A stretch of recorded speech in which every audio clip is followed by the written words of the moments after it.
أول واجب على العبيد معرفة الرحمن بالتوحيد إذ هو من كل الأوامر أعظم. قال مالك رحمه الله تعالى: السنة سفينة نوح، من ركبها نجا ومن تخلف عنها غرق. بسم الله الرحمن الرحيم، والصلاة والسلام على أشرف الأنبياء والمرسلين نبينا محمد وعلى آله وصحبه أجمعين. قال رسول الله صلى الله عليه وسلم: انصر أخاك ظالما أو مظلوما.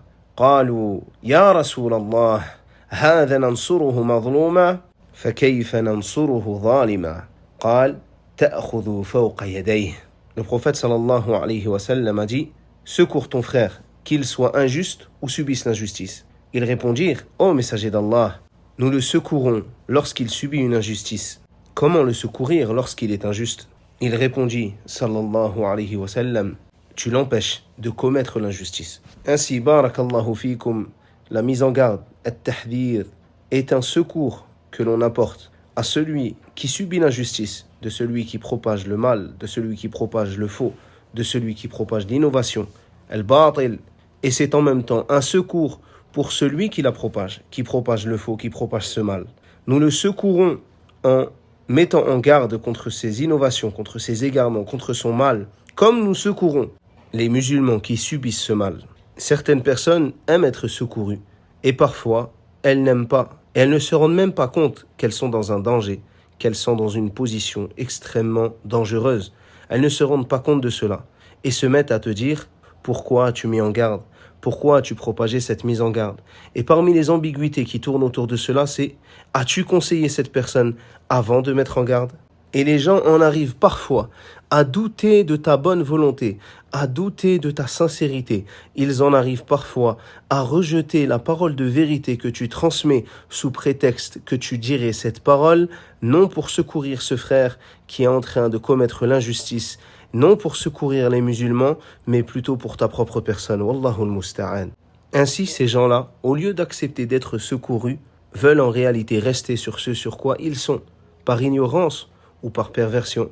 Et ils en arrivent à rejeter les vérités en disant: as-tu conseillé ce frère en privé avant de parler sur son erreur en public? Et ils te disent: je suis sûr que tu ne l'as pas conseillé, pourquoi ne le conseilles-tu pas? Pourquoi parler avant de le conseiller, etc., etc. Il est rapporté dans Sahih Muslim qu'un homme a fait un discours devant le messager d'Allah sallallahu alayhi wa sallam. Il dit: man yuti'illaha wa rasulahu faqad rashad wa man ya'sihima faqad ghawa. فقال رسول الله صلى الله عليه وسلم: بئس الخطيب أنت قل ومن يعص الله ورسوله. Un homme a fait un discours devant le messager d'Allah sallallahu alayhi wa sallam et il dit: quiconque obéit à Allah et à son messager a certes été guidé sur la vérité, et quiconque leur désobéit s'est certainement égaré. Le prophète sallallahu alayhi wa sallam dit: quel mauvais orateur es-tu? Dis plutôt: celui qui désobéit à Allah et à son messager. Ainsi, on peut voir dans cette parole que le prophète sallallahu alayhi wa sallam a blâmé l'acte de l'orateur qui était en train de discourir devant lui en lui disant ce qu'il devait faire et en lui disant: quel mauvais orateur es-tu? Il lui dit cela et corrigea donc son erreur directement sans lui faire ce que les gens demandent, c'est-à-dire le conseiller en privé. Et toutes ces mauvaises interprétations de certaines personnes viennent qu'en réalité, ils n'ont pas compris ce qu'est le conseil. Ainsi, ils se basent sur leur conception francophone du conseil, qui doit être fait de manière privée sans que personne n'entende dans tous les cas, et que c'est comme cela que l'on conseille, et que la correction de l'erreur, pour eux, ne rentre pas dans le conseil. En réalité, c'est une chose qui est complètement erronée. L'imam Ibn Baz, rahimahullahu ta'ala, dit: la personne qui porte le conseil le fait en fonction de ce qu'il voit comme étant meilleur. Si il voit que ce conseil doit être porté en privé et qu'il sera donc anfa', plus profitable, alors il le fait en privé. Tandis que s'il voit que ce conseil doit être fait en public et qu'il en sera ainsi plus profitable que le conseil fait en secret, alors il le fait en public. Mais, et là le shir dit mais, lakin, si ce péché est un péché qui est privé, alors ce conseil doit obligatoirement se faire en privé. Et le shir Rabi' al-Madkhali fut questionné sur ce sujet. est-ce qu'il est obligatoire que la mise en garde soit privée? Et je dis ici la mise en garde, juste après avoir parlé du conseil, car la mise en garde est le conseil. Min an-nasiha, comme disent les savants. La mise en garde fait partie du conseil. Le Cheikh Rabia dit, j'ai répondu à cette question auparavant. Barakallahu fik. Et cette catégorie de gens, nous avons été éprouvés par elle. Tu vois la personne propager le faux, les mensonges, les calomnies en privé ou en public. Puis lorsque tu portes un conseil ou une correction, ils te disent « Pourquoi ne m'ont-ils pas mis en garde directement ? Pourquoi ne m'ont-ils pas conseillé ? Pourquoi ne m'ont-ils pas exposé les faits ?» Ce sont des excuses erronées. Nous demandons à ces gens de se repentir à Allah et de revenir vers la vérité avec comportement et modestie et qu'ils délaissent ce genre d'excuses. Et admettons que cette personne se serait trompée, qu'elle n'a pas parlé, qu'elle ne t'a pas conseillé. Reviens sur la vérité. Ensuite, blâme la personne pour sa façon de faire. Mais que tu te complaises sur le faux et les erreurs sur lesquelles tu es, et que tu répètes « ils n'ont pas fait ceci » ou « ils ont fait cela », tout ceci sont des paroles vides. Il incombe aux musulmans de revenir vers Allah via le conseil caché ou exposé. Mais toi, tu propages tes erreurs dans tes livres, dans tes audios, etc. Si tu cachais tes erreurs et que tu les œuvrais dans l'obscurité entre toi et Allah, et que cette personne découvre cela de toi, alors il te conseille et cela reste entre toi et lui. Mais le fait que tu propages tes paroles, tes actes dans le monde entier, puis lorsque vient un individu et qu'il propage, celui qui te réfute, alors il n'y a rien de mal à dire à ce sujet. Barakallahu fikum. Délaissez ce genre d'excuses qui proviennent de beaucoup de gens parmi les gens du faux. Ainsi, barakallahu fikum. Si une erreur est faite en secret et qu'il suffit pour la corriger de rester en secret, alors comme on a vu précédemment, cette erreur reste secrète et il n'y a pas besoin de la propager en public. Mais si l'erreur est maintenant publique, alors nous devons répondre à cette erreur de manière publique, de manière proportionnelle à sa propagation. Ainsi, récapitulons. Il n'est pas obligatoire de conseiller avant de mettre en garde, car la mise en garde fait partie du conseil. Et la mise en garde, barakallahu fikum, est donc le conseil. Ce conseil, lorsqu'il est fait de manière publique, peut être corrigé en public ou en privé. Et ceci en fonction de la maslaha. Est-ce que ce conseil portera plus ses fruits s'il est privé ou est-ce que ce conseil portera plus ses fruits s'il est public? Parmi les choses faisant pencher la balance vers le fait de parler publiquement et pouvant amener jusqu'à l'obligation, c'est justement la propagation du mal, du faux, de l'égarement, de l'innovation ou autre par la personne. Ainsi, le conseil est porté de manière publique afin de contrer le mal que propage cette personne et d'aider cette personne contre qui tu mets en garde afin que son mal ne touche pas à un nombre plus important encore.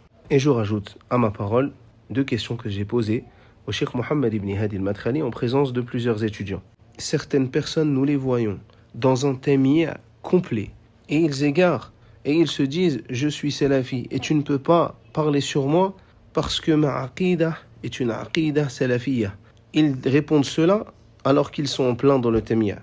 Et nous les réfutons car nous les voyons dans ce témia le plus complet. Ya Cheikh, sommes-nous dans l'erreur? Et le Cheikh répondit, la réponse est dans la question. Sous-entendu que le fait qu'ils soient remplis de ce témia et propagent ce témia fait en sorte que nous devons parler sur eux. Et ce n'est pas parce qu'ils prétendent qu'ils ont tel ou tel point de aqidah en commun avec nous que le menhaj sur lequel ils sont n'est pas suffisant pour qu'on puisse mettre en garde contre eux. Au contraire, le fait qu'ils soient sur ce menhaj-là et qu'ils propagent ces égarés, malgré le fait qu'ils prétendent qu'ils ont des usul salafi comme les nôtres, alors nous devons mettre en garde contre ces gens. Je lui dis alors, Yachir, concernant le fait de leur faire le hajr et de mettre en garde contre eux, y a-t-il une différence car tu as un audio sur ce sujet qui oblige pour faire le hajr le fait que tu conseilles. Le cheikh m'a alors demandé d'écouter cet audio, ce que je fis. Il dit alors, Na'am, avant de lui faire le hajr, si c'est un salafi, alors tu le conseilles. Et la mise en garde fait partie du conseil. Soit il se réforme, alors tu continues à le traiter en tant que salafi, soit il ne se réforme pas. Et dans ces cas-là, tu lui fais al-hajr. Mais avant de lui faire le hajr, tu le conseilles. Et je vous répète, il dit وَالتَّحْذِيرُ هُوَ النَّصِيحَةُ. La mise en garde, c'est le conseil. Un frère lui dit alors, et s'il n'est pas salafi? Il dit, s'il n'est pas salafi de base, tu n'as pas besoin de cela. تُحَذِّرْ مِنْهُ وَتَهْجُرُ. Tu mets en garde contre lui et tu lui fais al-hajr. Il y a bien sûr plus de tafasil, plus d'explications à donner concernant la question du hajr, du boycott. Ainsi, il n'est pas obligatoire de conseiller en privé pour conseiller en public, c'est-à-dire mettre en garde en public. Et si les erreurs sont propagées en public, alors tu conseilles, yani tu mets en garde en public. Barakallahu fikum. قال أبو داود قلت لأبي عبد الله أحمد بن حنبل أرى رجلا من أهل السنة مع رجل من أهل البدع أترك كلامه؟ قال لا أو تعلمه أن الرجل الذي رأيته معه صاحب بدعة فإن ترك كلامه وإلا فالحقه به. Abu Daoud a dit, j'ai dit à Ahmed ibn Hanbal, je vois un homme parmi les gens de la sunna avec un homme parmi les gens de l'innovation. Est-ce que je ne lui parle plus? Il dit non, mais informe-le que cet homme avec qui tu l'as vu fait partie des gens de l'innovation. Soit il le délaisse, soit compte-le parmi eux. Et on voit dans la parole de Ahmed ici l'importance de mettre en garde contre l'innovation et le fait de mettre en garde celui qui fait partie des gens de la sunna contre l'innovation et de le délaisser ensuite si il ne revient pas sur la vérité. Et on voit des gens à notre époque, Allahul Musta'an, passer le salam, s'asseoir, rester avec des gens de l'innovation et même être pris en photo avec eux, subhanallah. Et les gens te disent non, tu ne peux rien dire à son sujet, même s'il serre un tel ou même s'il serre la main à un tel ou un tel dans la mosquée du prophète, la ba's, tu ne peux rien dire à son sujet. Et l'imam Ahmed dit إذا سلم الرجل على المبتدع فهو يحبه. Et si l'homme serre la main à un innovateur, alors il l'aime. Ainsi nous devons exposer les erreurs, parfois de manière publique et parfois na'am de manière privée. Mais lorsque cela doit être fait de manière publique, que personne ne vienne blâmer celui qui a fait cela de manière publique. Et certainement pas en disant « As-tu conseillé ce frère en privé auparavant ? Et Harry, as-tu porté le conseil en privé ?» Alors que les erreurs de ce frère sont totalement publiques. Wallahul musta'an. Ainsi, c'est comme si les gens disaient « Ne conseille pas ce frère en public, malgré les erreurs qu'il fait en public, mais conseille-le en privé, malgré toutes les erreurs qu'il fait en public. Laisse les gens dans ces erreurs-là, ne mets pas en garde contre ces erreurs, ne mets pas en garde contre ces innovations, contre ces égarements, mais reste en privé. » Et pourtant, ce que l'on voit de la sunna des paroles des salaf, c'est autre chose. On trouve dans Usul i'tiqadi al-sunna de l'Alaka'i que Qatada a dit « Ya ahwal, inna ar-rajula idha ibtada'a bid'atan yanbaghi laha an tuzkara hatta tuhdhar. » Oh ahwal, si l'homme commet une innovation, alors il incombe que cette innovation soit exposée afin que les gens prennent garde contre cette innovation. Ici, barakallahu fikum, il est important que l'erreur soit exposée, que la personne qui propage ces erreurs soit exposée lorsque ces choses-là sont faites en public, afin que les gens ne tombent pas dans cette erreur. Ainsi, barakallahu fikum, lorsqu'une personne met en garde contre les erreurs d'une autre personne, et que vous voyez que les choses qui sont reprochées sont des choses vraies, il n'y a pas à se poser la question, est-ce que la personne a mis en garde en secret avant que cela soit fait de manière publique, alors que l'ensemble de ces erreurs sont propagées.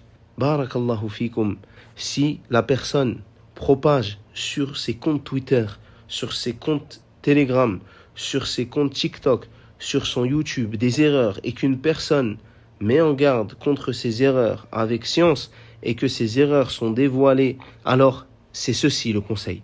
Et il incombe à cette personne d'accepter ce conseil et de s'éloigner du faux. Et en aucun cas, il ne doit, lui et ses suiveurs, dire pourquoi ne m'a-t-il donc pas conseillé en privé, pourquoi a-t-il parlé de manière publique, Wallahul Musta'an, tout ceci en trouvant des excuses. Et ce n'est pas comme ça que font les savants. Ainsi, on peut voir que lorsque les savants se trompent sur tel ou tel sujet, ils reviennent de manière publique. Lorsque leur erreur a été faite en public, sans aucune honte, ils reviennent et ils avouent et ils se repentent de cette erreur avec le plus noble des comportements. et c'est comme ceci que l'on doit se comporter. Mais malheureusement, certaines personnes ne veulent tellement pas revenir sur le haqq qu'elles en sont prêtes à rendre ce qui n'a pas été rendu obligatoire, en disant « il faut que tu conseilles en privé avant de parler en public ». Et parfois, ils essaient même de te sortir des histoires en te disant « mais tel shir, parmi les savants, a patienté pendant 10 ans avec cette personne. Taïb, mais toi, tu n'es pas cette personne. Et ce n'est pas le même sujet. Peut-être que ce que tu fais, c'est pire. Et peut-être que la hikmah avec toi est différente.